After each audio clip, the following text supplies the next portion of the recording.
Welcome to the mouth of manliness. Mouth of manliness.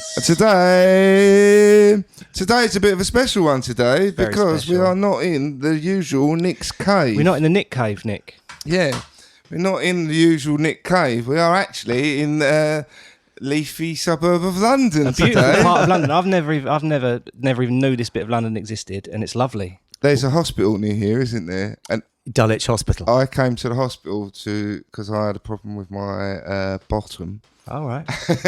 And then it turned out it was too. the wrong hospital. Yeah, it was. Oh, right. I was going to get onto that. Right, you've noticed.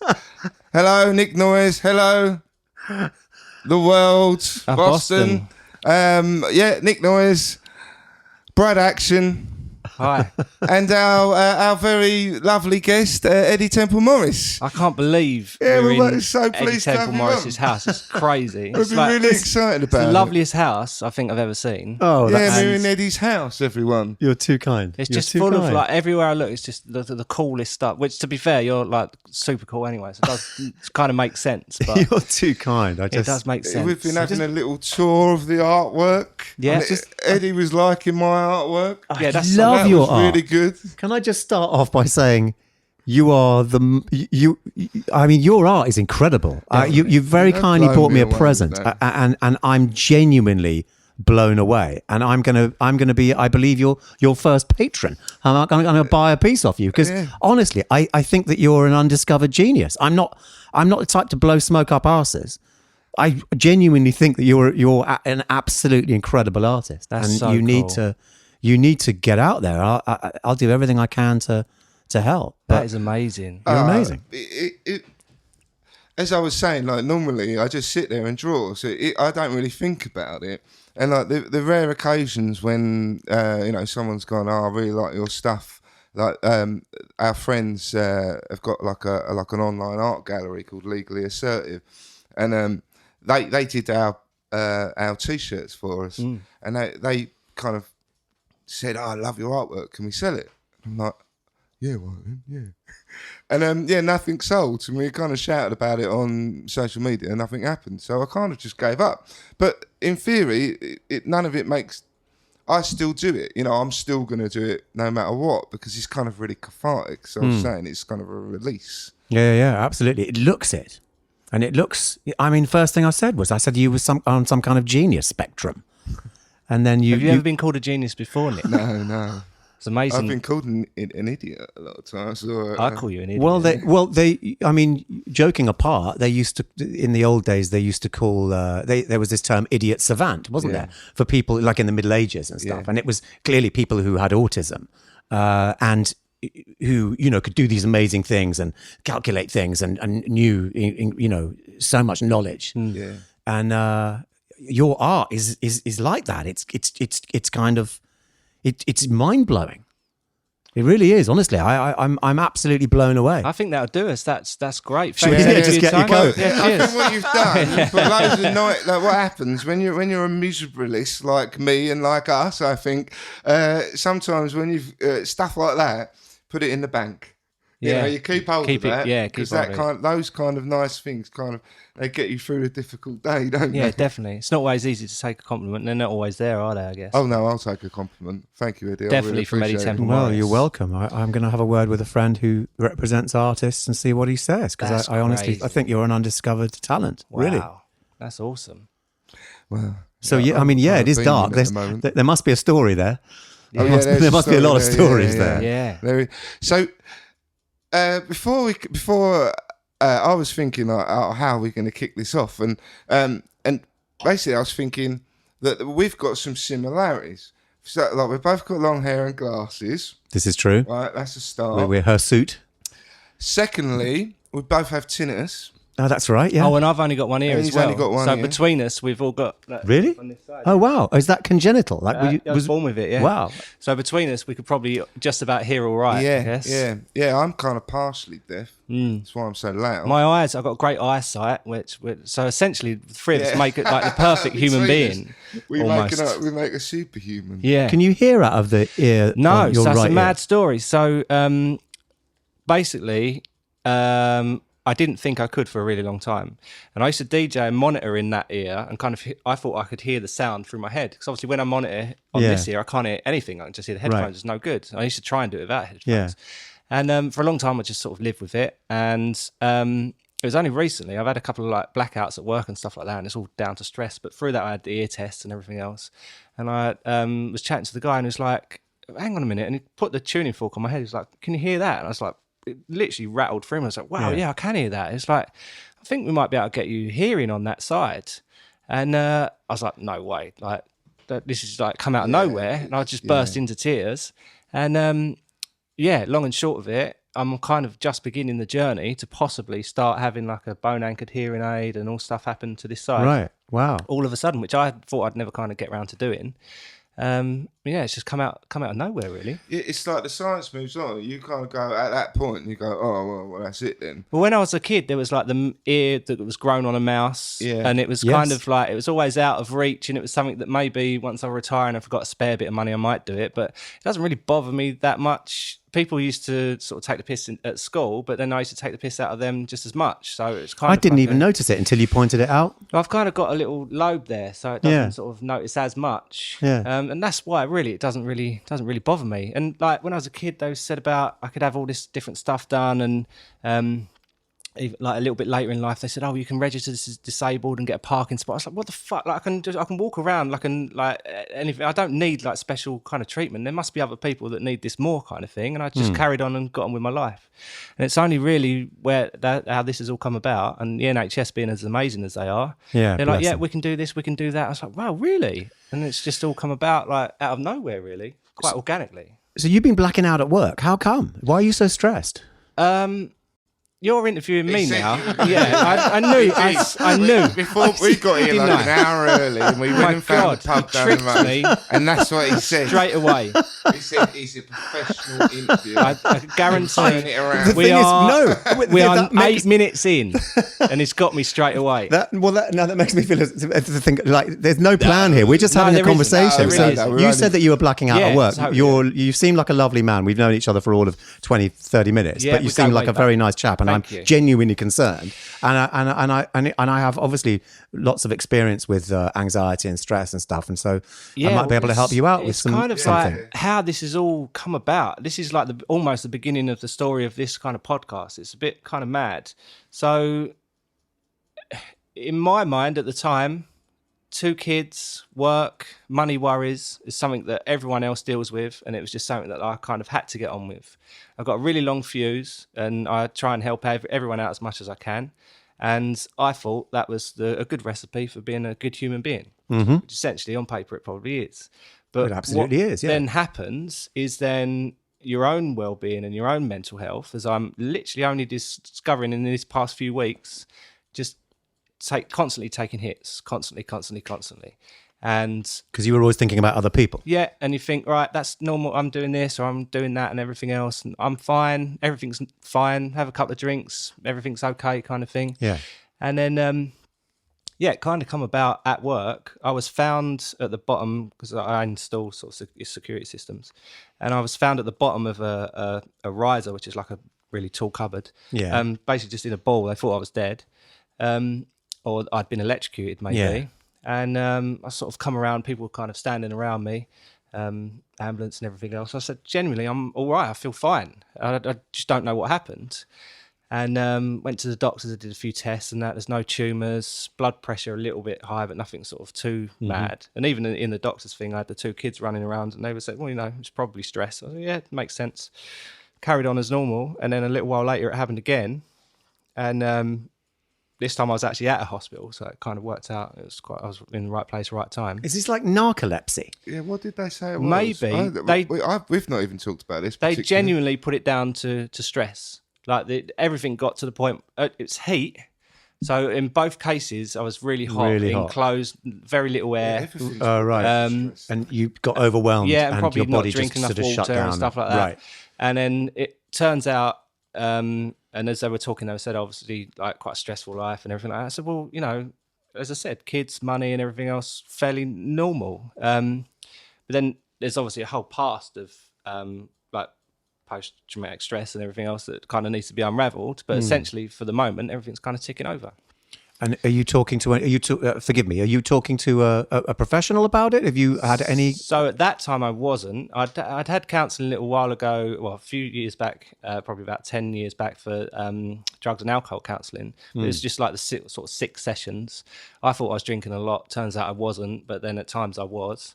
I dabbled with heroin and ketamine and everything else, and I'd kind of normalised drugs because I was around people that were doing the same sort of things. So you think it's fairly normal. And for even now, as I'm saying it, that for me is the normal passage of, getting older. Yeah, and no, that is an extremity generally, though, isn't it? I think for people, even if you mention, oh, I did heroin, most people would be like, people. Yeah, it's a taboo kind of thing. Extreme. Absolutely. It's got a real bad rep. Normalised it because of the situation that it kind of come about in. But that's all past. And so more recently, it was recommended that I was going to go on medication and have counselling. This was last year or the year before, and things started to kind of level out a little bit. My son was a little bit older. Work was kind of going okay. Credit rating's okay. And then everything was kind of normal. And the waiting list for the counselling was kind of ages, and it just sort of petered out kind of thing. And then all of a sudden, a couple of weeks ago, was it? I think I did everything's kind of building up.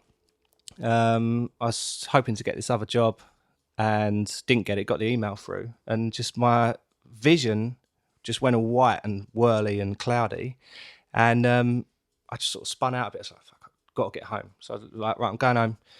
Got on the train, and the sound, the noise that I'm normally kind of aware of was just overbearing. And I was just aware, everyone was so selfish of shouting on the phone. I think I was even in the quiet zone. When it's super noisy, and you think why is I feel like all of the assholes on the train are in this carriage. And I'm not normally, that stuff genuinely doesn't normally bother me. I just, put my headphones on, but I couldn't find any music I listened to. It just didn't, it was just out of kilter, completely wrong. And I just literally just shouted out, everyone fucking shut up. And that's just completely out of my character. And I've got no right to tell anyone to shut up. We're all on the train. And it scared the hell out of me. And then, I know we spoke about this on the last couple of podcasts, but all I was thinking about, because I had screwdrivers in my bag, I was thinking I could just walk through this carriage now and just start tearing through people, and that it literally just completely scared the crap out of me. Yeah, went home just couldn't breathe, blocked nose, fell to the floor. Kate was sort of speaking to the ambulance and everything else, and managed to get to the doctors, and they were like, yeah, totally, stress related, everything else, kids, money and everything kind of got on top. And done all the assessments for the therapy stuff. It's essentially a breakdown. Yeah, it is basically a breakdown. Yeah. Of the 9th degree, and started the what am I on? Fluoxetine. Prozac. Yeah, Prozac. So and I started that a few weeks and how's ago. that doing for you? Okay, actually. All right. You're waiting for counselling, though, aren't you? Yeah, and that's a worry, because I know I'm aware enough to know that that's what I need to deal with. There's a whole list of stuff that I could reel off that we've spoken about in the podcast, that's where the problem is, that's where the issues are, and that's what I need to process and kind of get sorted out. I mean, if you've got PTSD, this is something that you definitely need to discuss with a professional. Yeah, and it's just I'm now on the waiting list for counselling, and how long have you been on the waiting list? I think you can be a bit avoidant, though.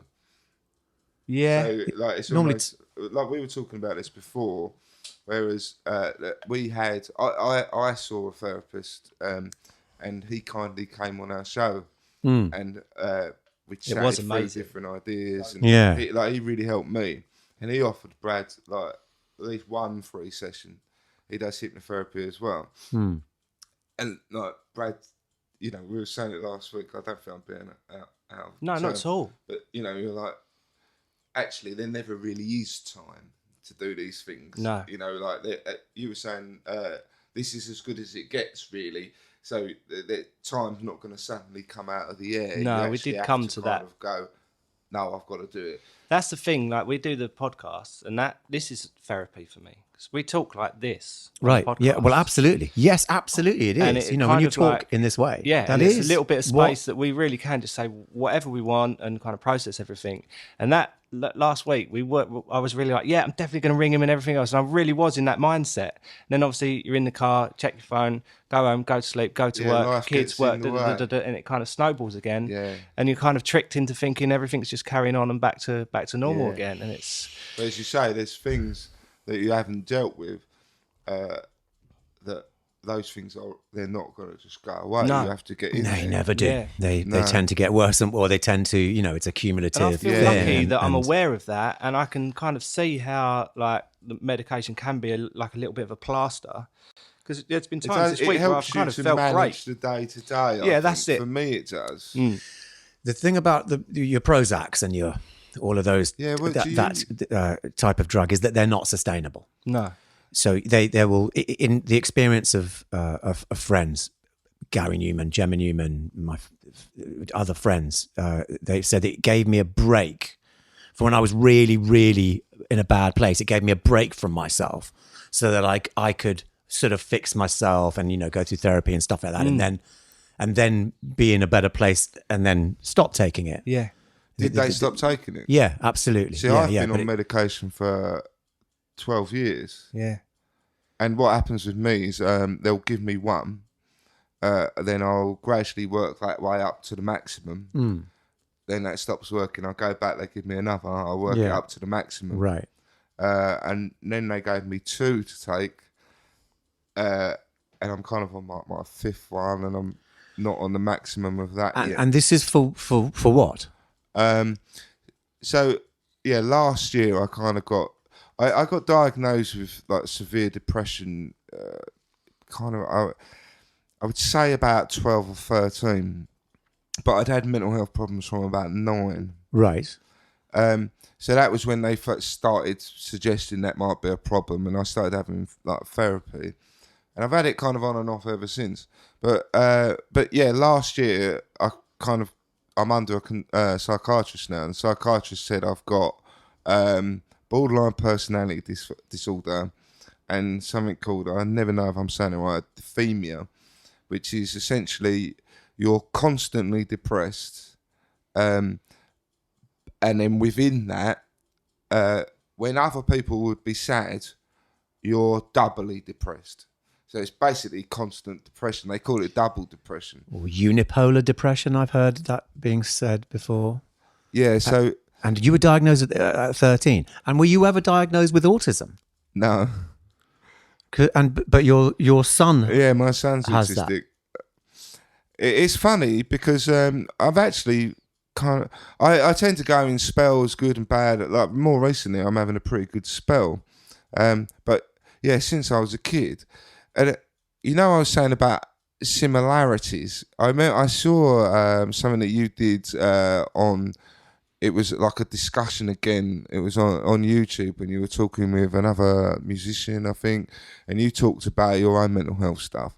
And like some of the stuff you were saying really kind of it clicked with me a lot. When you were talking about your dad. And like feeling that kind of rejection and that you're not good enough kind of thing.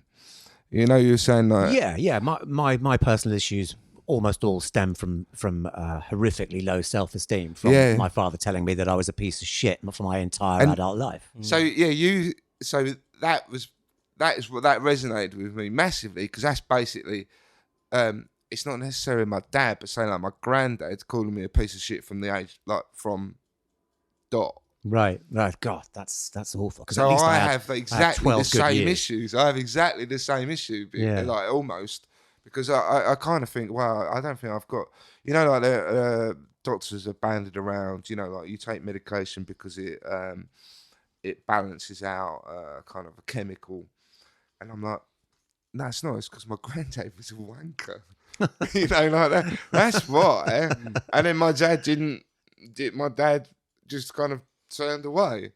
But so when you were talking about that, I was like, oh yeah, I get that. Like I could see how that makes that get that. I knew it did it to me, but when you said that, it's nice to hear other people have had a similar story. Yeah. Well, that's why It makes you feel better. That's why you do this, and that's why I've been, doing what I do for the last 12 years, ever since I got involved with Calm, which is to lead from the front, to encourage men to be open and honest and talk in the way that we're talking. This is rare. Yeah, I Yeah. loved obviously the stuff that you're doing with the campaign against living miserably, and didn't they do? Did they put the statues on top of the buildings? On the ITV building on the incredible. Did you River see it, Thames, Nick? yeah. No, I didn't. I don't really watch it. It's Makes me literally. sad. I'll send you some photos. They put kind of mannequins on top of the buildings. So it looked like people were gonna. Yeah. It was more than that. It was each mannequin was a representation of a person who had a man that had committed suicide, Wow. and they were dressed in that person's clothes. No. So their family gave them the clothes. So it was all very real. So Yeah. each one was, a testament, or almost a gravestone, a representation of somebody who had taken their own, of a man that had taken their own life, and they were dressed in their actual clothes, and with all done with the full okay and green light from their families, obviously, So it was a very powerful thing, and it's such a powerful visual thing because they were on the edge of the ITV building, right on the ledge. Yeah. Obviously where you would be, if you were going to. So it was a really powerful visual reminder. And when I joined Virgin Radio, when I first joined Virgin, that it was happening. You could see the corner of the ITV building from two of the windows of the old Virgin Radio studios before we moved into the place that we're at now. Yeah. And every day while it was there, I would see it, and I would be chilling, spooked. Yeah, chilling, really, really. Yeah, but then really I'm in contact with, I guess I would be chilled less than many because I'm sort of in contact. I've been in contact with suicide, if you like, for such a long time, and talk about it such do you find a lot. And, I felt suicidal since I was very young, so I kind of it almost became an obsession. So I can. And through my job, I've worked with lots of people who have had, who are suicidal and that kind of thing. So your current job as a probation officer that works with youth and stuff. Yeah. So I will deal with those kind of things quite regularly, and I've been doing that 15 years. So I dealt with it quite a bit, and you get a bit desensitized. But then you have something like Chris Cornell killing himself, right? Yeah. And you're like, what the fuck? Yeah. That's mind blowing, When and that really hurt me. That really hurt me. But the one that hurt me the most was Robin Williams. I was on holiday in Hastings on a shitty campsite, like caravan park, with my kids and that, and they were being awful, as sometimes they are. And there was a TV on, and it came on, and I actually felt like that at that point. Yeah. And it came on, and I'm like, oh shit! There's a bit of me that goes, I respect you for actually doing it. And there was a bit, and then I was like, at some point, I'm gonna do it, aren't I? And it's just like, fuck. It is amazing how you can have so much empathy for somebody that I presume you don't know, Robin Williams. No, of course. So not. it is. I wasn't it is even a really, massive fan, but it just hit me. Why? Yeah. Well, how come? Why? Because you look like a Chris Cornell fan. Like, surely that would hit you harder. Era, they were low on my pecking order. What, I was always Soundgarden more into Pumpkins or Jane's Addiction. Right. Yeah. Yes, you pointed straight away when you came in here. You pointed the wonderful Jane's. But I like Soundgarden. And I went to see them when they played in London. In Hyde Park. It was really bad. Though, I thought. That hit me really hard. Actually, the two of all of the. I don't really want to call them celebrity suicides because it sounds horrible. But I thought the rock star suicides, if I can call it that. The two that got me the most were Chris Cornell and Michael Hutchence. Do you know what got me with Chris is there's a video of him or a picture. I think it's a video of him, and it's literally about half an hour before he actually committed suicide. Really? And he is with his family, I think, friends, Yeah, laughing, yeah. joking, happy. You haven't got it messed. You haven't jovial. got it messed up with Chester Bennington. I have. So sorry. Wow, Chester that's Bennington. terrible. Okay, yeah, no, that's the okay. one. That's okay. Yeah, That so yeah, still bothered me though. yeah, I'm yeah. not a fan, but it still bothers That me. really got because me, it's yeah. like, yeah. there's always a bit of me when I watch something like that. I'm like, that could totally be me, and hearing other people's responses really bothers me because they're like, it's disgusting what he's done. You know, look, he's got children, he's left them behind, and I'm like, you've got no idea. It doesn't work like that. No. Like, this illness takes you away from that. You think they're better off without you. You know, it takes you out of it. It takes you away from what about my kids and what about my family. It's just, it's a crazy thing, and you can't explain it to someone because the amount of people were like, I remember like one of my friends saying, he knew someone who'd have killed himself, and he was like, he's a piece of shit. He's got kids. How could he do that? And it's like,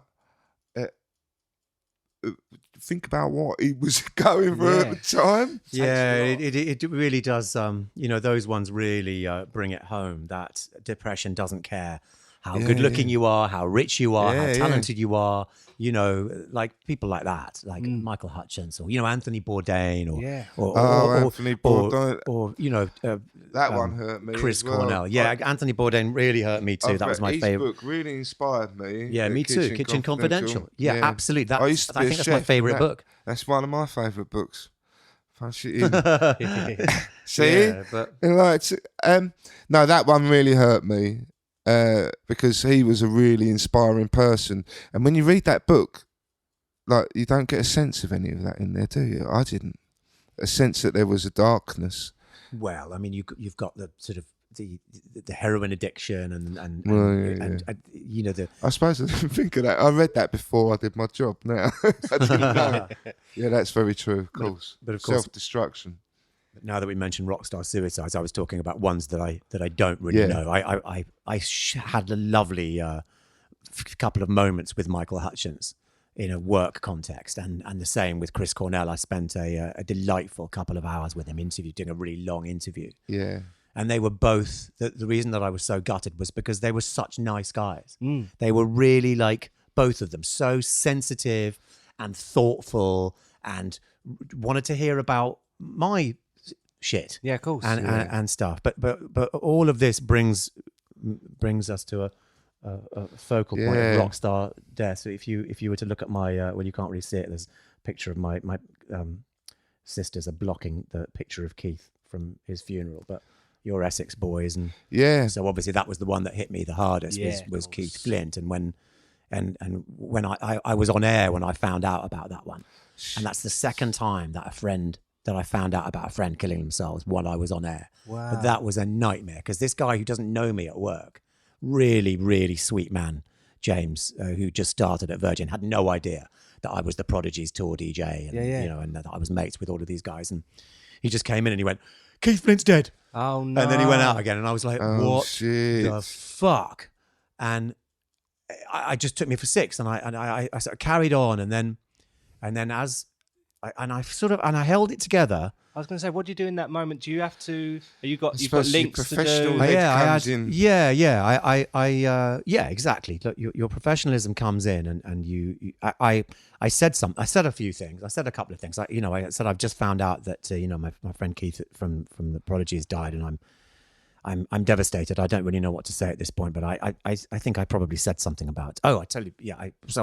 I said something or other, and then the news started filtering through that because at that point I didn't know that he'd killed himself. No, because they one of the didn't other say guys. It was within an hour of that news that. And didn't Liam put something out? So, yeah. It was kind of spelled it out. So I basically before that came out, I had a text from a friend who's in the business going, he's killed himself. And at that point, that my legs went from me, and I went into a fetal position in the studio, just crying my eyes out, and I couldn't carry on. Kate Lawler, bless her, did the last couple of links of my show because I was just in.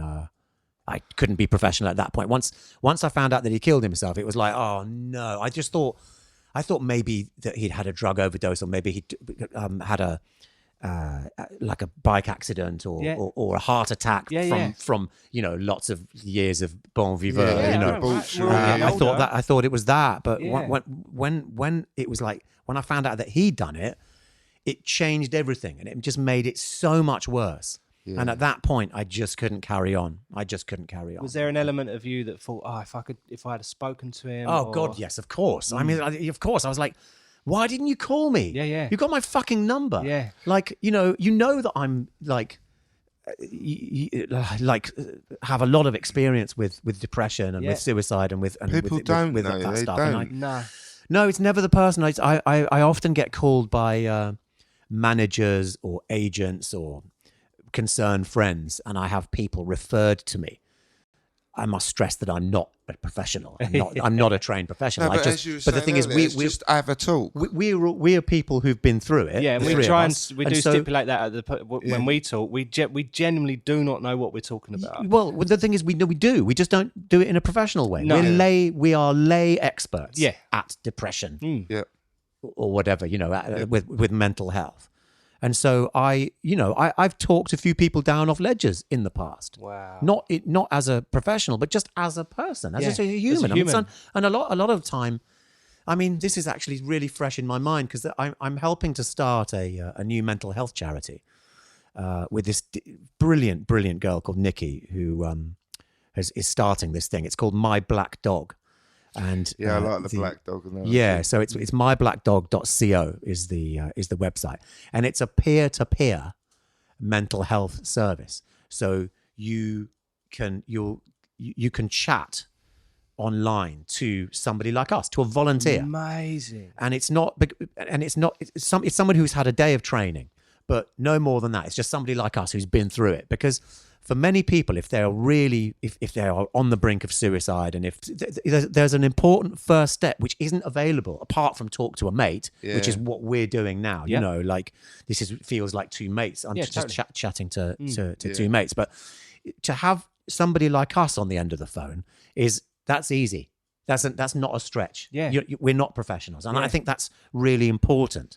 It as important as the next step, the layer of professionals. Yeah, maybe. Yeah. That first step must surely be talk to a mate. Yes. Or someone in your family. I think what people do, they think if they go and talk to a professional, they go to their doctor, that they're going to get like carted away to the loony bin. Yeah. And it's scary. And it's like, it's really, really hard to get carted away to the loony bin. Yes, it is. It's very, very it doesn't happen. Yeah, we spoke about my experience. Sectioning is very hard. It's very now, difficult. Like the other week, and I was genuinely taken back. Like I mentioned, the doctor straight away softened, put the pen down, eye contact. Yeah, that's good though. You don't always get that. Straight away, like nice what's going on for you and everything else. And I was like, wow, I don't know what I expected, but like to have just 10 minutes to be able to go, right, this is going on. Like, I don't want to keep going on, but like this is going on and that's going on, and have someone actually listen. It was like, wow, I don't know. I don't think I didn't expect this. Yeah. And then straight away they were informative about the medication, the upsides, the downsides. And I think maybe because I'd been sort of referred for it before, it's kind of like an easy kind of choice for him. But he was even saying, it might not work, it might work, it might have side effects. There's 3 or 4 ones we can try. This is that, this is everything else. Give this a go, see how you get on. And I was like, I'm, a little bit scared. I don't know what to expect. I would like to say, I think I speak for us both, and we'd be happy to get involved in anything like that. Definitely. Oh, well, if you want to volunteer, then I'll put you in touch. That would be wonderful. Wonderful. Yes, please. Yeah. That's what we're all about. Thank you. That'd be absolutely we'll wonderful. Promote that as much. So, do you mind me talking about Keith for a minute? No, not at all. I'm, open to any kind of conversation. So I was thinking it. Did you, like I just said about Anthony Bourdain, where you go when I was like, oh, was there anything? Like, did you do that with Keith? Did you think, oh, he used to do that, or I noticed that, and you didn't ever think about it at the time? Well, I know that people much closer to him than me were not surprised. Okay. He was telegraphing that he might do this. Okay. A lot and over the past, and and obviously people, we will hope that nothing we wouldn't go through with it. But I don't think if everyone was really honest, they're not going to. Nobody will say that they were surprised by it. Yeah, because most people don't go through with it, do they? Yeah, I mean, exactly. It's completely natural to have terrible thoughts, like your ones on the train. Well, yeah, and the I thing think exactly that. Like I have. Brad said that, and I was like, I've done that so many times. Like often to get to sleep, I think about murder, and I just think it's kind of like it's like dark shit, and I just think that's quite normal. So I kind of like it that you said that, because sometimes I just think it's just me, No, you mustn't think that. You absolutely mustn't think that. I mean, I think if everyone was honest, people would say that they have really dark thoughts, not just about self-harm. I mean, that's an obvious one, and we all have done that and do that. But just like you say, just grabbing a pair of screwdrivers and laying into everyone on a train. I mean, I haven't had that specific thought, but I've had similar thoughts. Yeah. And I might not even be in a bad place. Yeah. I might just have a terrible thought like that, just on a train or in any place, and even with a friend or somebody that I love. It's just, I don't know, it just happens. I think it's just part of the balance of things. You have lovely thoughts and doing. Well, I'm a real big believer in I'm not religious, but I feel very spiritual. And my mum is from Iran, and we're from a very, very old Iranian family that predates Islam, and we're like fire worshippers from Sufi time, Zoroastrian time, and in Zoroastrianism, it's very like there is no light without dark, there is no good without evil. It's like the universe is in perfect balance, and I think that's what it is. If you have a beautiful thought, I think that's going to be balanced out by an equally horrific thought at some time. Wow. And I think it's perfectly natural to do that, because that's another example of the universe being in total balance. Yeah. We are part of the universe. That's actually really So nice, profound, and it's lovely. and it kind of makes sense. And I like the way a lot of like the kind of pre-established religions, when like reason and nature, and it all makes much more sense, doesn't it? Yeah. Yes, before it became commercialized. Yeah. Christianity was the first global mega corporation. I can quite get annoyed about religion. It's a brand. It's the first brand. Yeah, and even that makes me sad. With everything going on in politics and everything at the moment, I try not to follow the news too much. When you're on the tube, you kind of see like the front pages of things. Yeah, I agree with you. And then I start thinking, what can I like? I just think I just wish like I could move away to a field somewhere and have my own electricity, own water, and everything else. But that's kind of like running away But the from all the problem problems. is, I think the best thing in the world is people. Yeah. Like I really do. The best thing in the world is like, I've never met you before. I've come here and we've got on really nicely, and we like similar things, and it's really cool. Like you go, you meet someone, you get on, and it's nice. Connections. Yeah. And I just think like that's the best thing in the world. And I actually kind of notice in myself is those kind of things actually make me happy. When I feel sad, I retreat indoors, and then I get sadder. When I feel a bit sad and I kick myself up the arse and I go, that's why I kind of do the job I do, because it's just being around people tends to make me feel better. So I think, yes, often you think, I'd like to run away. Sometimes I think I'd like to just be a tramp. Yeah. Just separate myself from society, But I know like that's not the answer, because actually I'll feel worse. I like the balance thing you said. But the connection, that's a really nice, and the peer-to-peer thing you were saying about as well. My black dog. Yeah, that's going to be, that is like what we're saying, and what we've been doing. It's a good idea. Essentially, like as I said before, this podcast potentially could have saved both of our lives at times, and just being able to talk as we do to each other. It's been lovely. It's a real therapy for us both. This absolutely. I'm delighted that you think it saved your lives, but I will venture and with mathematical certainty that this podcast will have saved at least a life, if not more. I know this just from being out in the public eye and doing things like this, and then getting fed back. And I'm going to come back to Keith Flint, because within, I think I said, one of the things that I said was when it happened. I said, whenever there is tragedy in my life, it just takes a certain amount of time for something beautiful to happen from that tragedy. Yeah. And that time could be anything from a minute to a decade to a lifetime. I don't know, but there's no rhyme or reason to it. But not 48 hours later, I was on Virgin Radio and I played, I think it was In the End by Chester Bennington's band. Mm-hmm. And I think I had an INXS record afterwards. And so I was like, look, I can't play these two records without saying something about Keith. And I said, look, I said, look, in 2013, I wanted to kill myself. And I didn't, because I ended up talking. I opened up to lots of different people, and there was a few key people in my life that I opened up to that really, really helped me. And I ended up not doing it. And I now realize that because I got through it, and it's always a temporary thing. You arrive at the other side stronger, wiser, more interesting for your experience, and you realize that suicide is a permanent solution to a temporary problem, and it is in almost every case a temporary problem. And then I played this INXS record, and then I had this text come through, anonymous text, just going, Eddie, what you just said made me cry.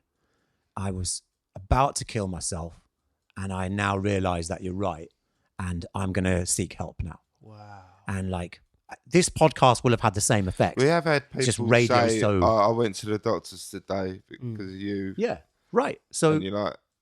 you're doing incredible work, and it like, you might think it's a little thing, and all the things that I do are just little things, like I was the least famous guest on Pip's podcast.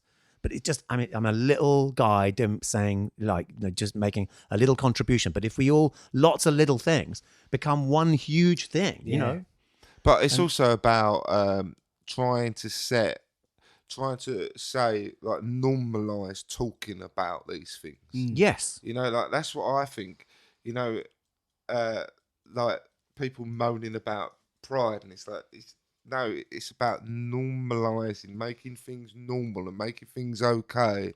And I think us talking about mental health, it's not just about helping people, it's just about saying this can be just normal. Yeah, back to that first step.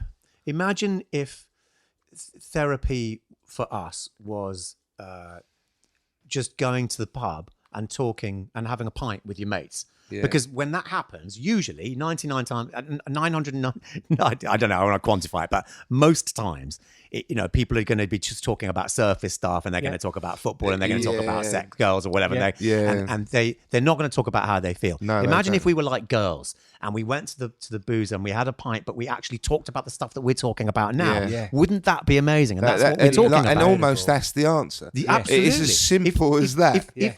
I know for a fact that if we did that as a race of males, if we acted more female, then for starters, it wouldn't be 5 times as many men killing themselves as women, which is a fact. But it would be, we'd be like girls, and it would just make the world so much how much nicer would it be? There would be more equality. Like we were saying about balance as well. Men charging around going, we are. That's why we call it the mouth of manliness. It's not just about men. We've never really kind of laid it out that this is just about men. This is about people. It's about talking. But essentially, it's the idea that that kind of male stereotype of we don't talk. You go to the pub, you talk about tits, and you talk about sport. All these things I've never been that comfortable with. No. Yeah. And that is that, and therein lies the problem. Yeah. Men are meant to be butch, they're meant to be strong, they're meant to bottle it, and they're meant to get on with it.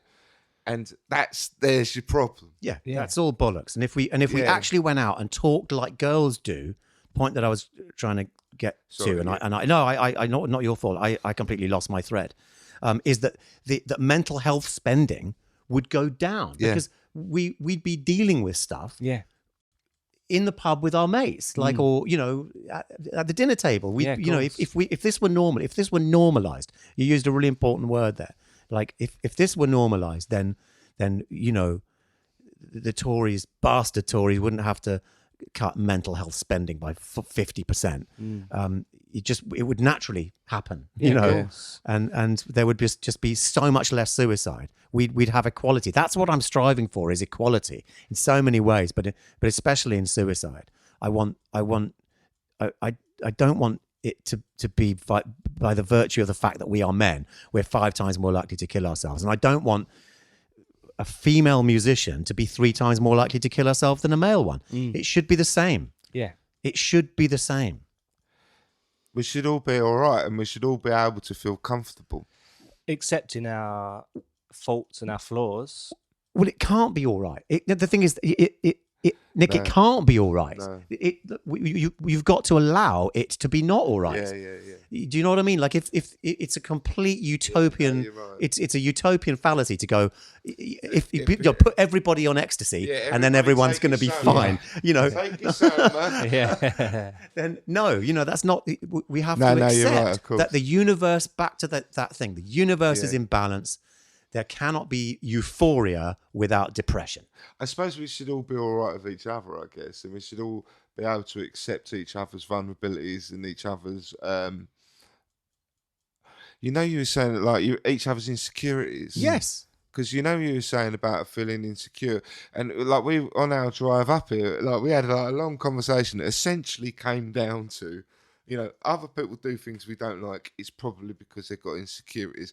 We don't like ourselves because we've got insecurities, and so much comes down to insecurities. Of course. Whereas, men don't talk about insecurities. It's like, I feel insecure about that.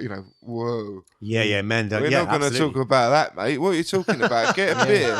What are you fucking talking about? Oh, let's go and do some birds. Yeah. It's like, that was the environment I grew up. That's how my mates talked. Yeah. And I always and all that did was make me feel weird, and make me feel less part of the world, less accepted, less acceptable. So what I did was, in my head, I just went, yeah, you're shit. And then you play that over. And then it's like, yeah, your granddad was right. You are shit. And it just all goes, you self-fuel. and you're like, I don't do that much now, though. I've had a lot of therapy.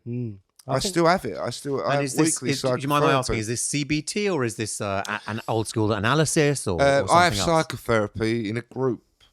Oh, right. Group I do therapy. that every week. Like every Monday morning, I have group psychotherapy. I've been doing it for a year, and it's about a 3-year prescription. And how does it make you feel? Sometimes it makes me feel like shit, but more often than not, it's really helpful. I did. So I had a bit of a meltdown last summer. So I was off of work for about 6 months last year because I was just Why? I just couldn't cope. Couldn't cope with it all. And then I just kind of threw the towel in and went, I can't cope. Rang up work. Said, I'm ill. I've been ill for years. I admit it. I'm ill. Yeah. And my wife was like, yeah, you need to go off. I saw a psychiatrist. And they went, yeah, you need to stop working. And that was it. I stopped working for 6 months. My work... It's so emotionally taxing what you do. Yeah. But funnily enough, like, work, for me, it doesn't get into my head in the same way. Like, I've worked with some of the most extreme things in the world, desperate child sex offences and things like that. But essentially, none of it doesn't really get into my head because I've got enough problems inside. If you know what I mean. Right. So it's almost like that. It's just blah blah blah. Yeah, it's all the same to you me. You can keep a barrier between. My wife does the same job. She struggles with that. Right. But I've never really have because someone's like, I've got enough shit inside. Yeah. Well, girls tend to be a bit more empathic, don't they? So I can it's be hard, can be empathic. harder. I can do I'm all not saying that. you're not, by the way. But no, it doesn't get into my head in the same way. But yeah, so then it was just soon after that, massive amounts of medication changes. That made me really ill for a while. And then, course of psychotherapy for 3 years. And then I also started paying privately, or my mother-in-law paid for me to see a hypnotherapist that she was seeing to lose weight. She probably won't like me for saying that. Anyway, she said, go and see him, he's really good. And like, he changed my life. The hypnosis element wasn't really it. That was really, really relaxing. So it kind of just softened the edges for me. So I went every week. And then basically, like, I just learnt to slow down, to almost kind of accept things, almost feel the sun on my skin. You know, like I never felt anything like that before. You know, like feel the wind through my hair. Yeah, like, nowism. I never felt shit like that. Yeah, nowism. That's a type of meditation. Yeah. You know, mindfulness. Yeah. People are talking about mindfulness a lot. And he always says, like, that was what you say is exactly right. He's like, be present. Eckhart Tolle, being present. Yeah. You know, don't think about that. Think about now. You know, in the past is depression, in the future is anxiety. And basically, he just broke me down and then built me up again. And he did, and a lot of it was, he would just throw slogans at me. He throw what? It's like slogans. You know, like, you know, your brain isn't in charge. Oh, I see. And you're like, what? He's like, yeah, your brain. Yeah, your brain, the one that's being a bastard. All your brain's doing is trying to protect you. It was made to do that. It doesn't need to do that, so just don't listen. You're like, what? I never thought of that. And like, seriously, I'm like, yeah. Switch. And now, whenever my brain starts doing that, I'm like, oh. But you know, like, mindfulness is, you don't go, fuck off, brain. You just go, that's all right, brain. Don't need you. It's cool. Yeah, meditation works for me for that. Because our brains get very fixated by stuff. Yeah. By bad thoughts. What meditation do you do? So I do a type of, it's a very modern, it's a modern interpretation of a 6,000-year-old Vedic, i.e. Indian meditation, completely non-religious. And it is a mantric, transcendental type, not TM. I did a course. American, you know. That was part of my other bit that I did. Like, I just went, right, I've got to get better. Did you do the... I did the TM course. Was it, you did the TM course or the London Meditation Centre course? TM is the American... It was the transcendental meditation one from the yogi guy who was around in the 70s. Right, yeah. Okay. Like the Beatles guy. Was that like Seinfeld, I think, Tom Hanks or something? Yeah, that's it. Right, okay. Yeah, the same one. Yeah, because it was Seinfeld. No, I tell you what led me to it. Partly Russell Brand. And then David Lynch. Mm-hmm. And I love David Lynch. And yeah, Russell Brand's quite open about this stuff. And is that mantric? Yeah. So you have a mantra and you have a mantra and you say it over and over in and your over. head. And so 20 minutes twice a day. Right. Yes, that's exactly I can't what I do. it. Yeah. It really I did the course. Yeah, it's amazing. I did the course and I did it religiously for 3 months. And I found it so unbelievably stressful. Why? I can't switch off. I can't do it. I tried and tried and tried and tried. Like, I really did. I was like, no, come back. So what happens every time you find your brain goes somewhere else? Say the mantra. It's like, it's fine. We go back to the mantra. Fine. Go back to the mantra. It's right. Yeah. Yeah. Because the intention to say the mantra is the same as saying the mantra. Yeah. You know, you've got this. I see it as like you're on a railway track, an electrified railway track, and the mantra is the electric railway track, and you've got mantra. Oh, hang on, a thought is coming, and then you go on to a thought, and then you go off, and then oh, hang on, no, I'm meditating. I'll mantra, and then they go off to another tangent thought, but that's absolutely fine. Yeah, the thought is absolutely fine, but you don't. To say the mantra all the time. It's the intention to say the mantra is the same as saying the mantra in the meditation that I learned. You know, it's absolutely fine. Conclusion. So when I was so I did that course and I was doing the mantra, and then with the hypnotherapy I couldn't go under. Never really went under. Mm-hmm. Found it massively relaxing, mm-hmm. And I felt myself really, really chill. But I never really went under. And Peter, the therapist, said, yeah, you probably won't because you're up to your eyeballs on drugs. on like medication. Yeah. And he said, no, you probably won't.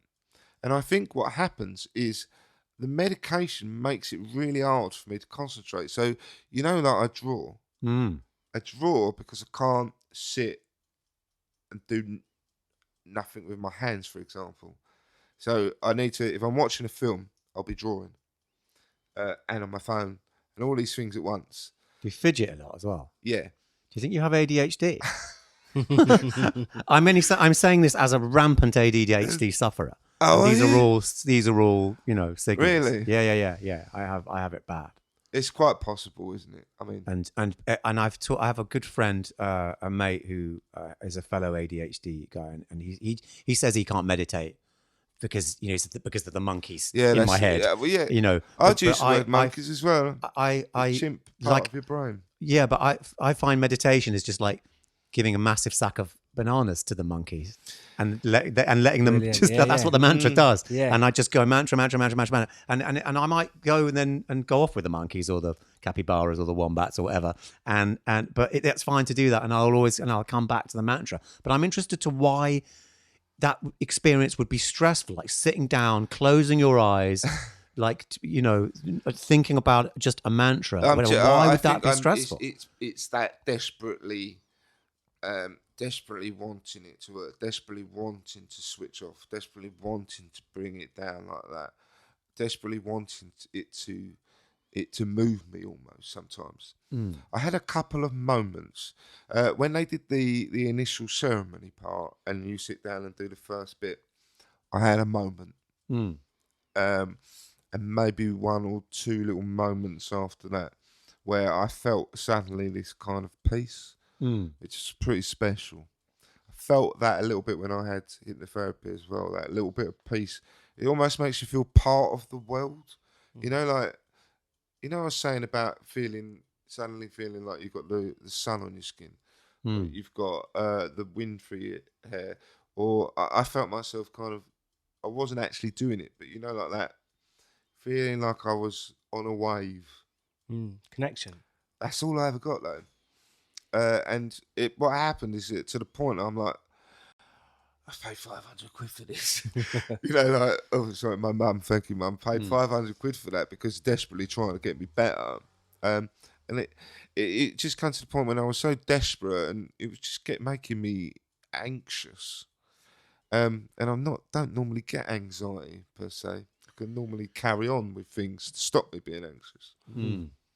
So it just is, maybe stressful is the wrong word, but it definitely was in that realm. So it's like the want to do it kind of cancelled out. Yeah, but then also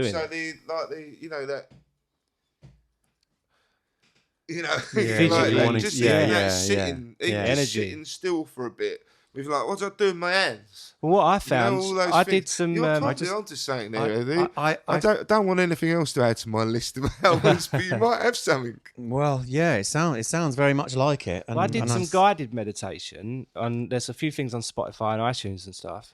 And like the Ram Dass book I had, and it's kind of like a cookbook for the soul and everything else. Do you mind? I'm going to go away. Okay. In the middle of it, but... Yeah, no, cool. Yeah, go for it. Let me know what you think of the bathroom. Like like just laying down and just making yourself comfortable. Like it doesn't even have to be like a particular like cross-legged incense and everything else kind of thing. Like whatever is comfortable for you and is going to get you in that most relaxed state, I think. Yeah. Well, the reason I love the meditation that I do is that you absolutely don't have to have any of that sort of sitting by a waterfall with incense or whatever, or whale music. You can do it anywhere. Amazing. You can do it anywhere. As long as your back is supported, as long as you're sitting down and you can close your eyes, you can do it on planes, trains, cars, automobiles. I've done it in front of the main stage of Isle of Wight Festival. Brilliant. I've done it at Glastonbury. I've done it, loads of festivals. Wherever I go, and for the last 2.5, 3 years, I've done it. Actually, 3 and a bit years now I've done it.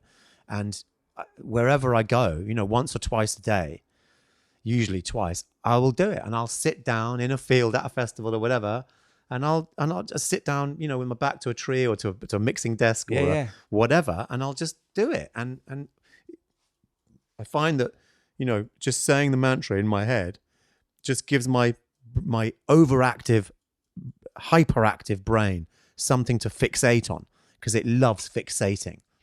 And the mantra just really works, and my brain just gobbles it up and fixates on it, and I don't need to be drumming and fidgeting and doing all the things that I do all of the time. And it's like that concrete kind of level playing field. Yeah, and it really, really helps me. And doing it all the time, I'm really disappointed that Chris didn't carry on with it, because the way that they explained it is that it's like an onion.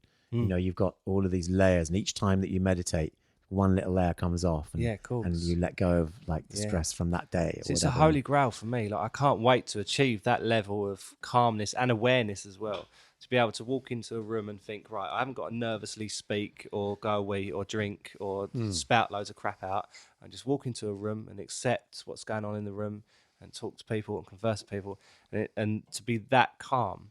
It's always been a bit of a holy grail for me. And I have these thoughts, and I think, right, I'm going to do this, I'm going to do that. I start eating right, I start exercising, I start reading the books again. It does come, Brad. And then literally, I wake up in the morning, and then it's like, again, work, kids, everything. That's therapy, that is. Like, yeah, I make it does come, because I never used to be like that, and I'm pretty all right in myself.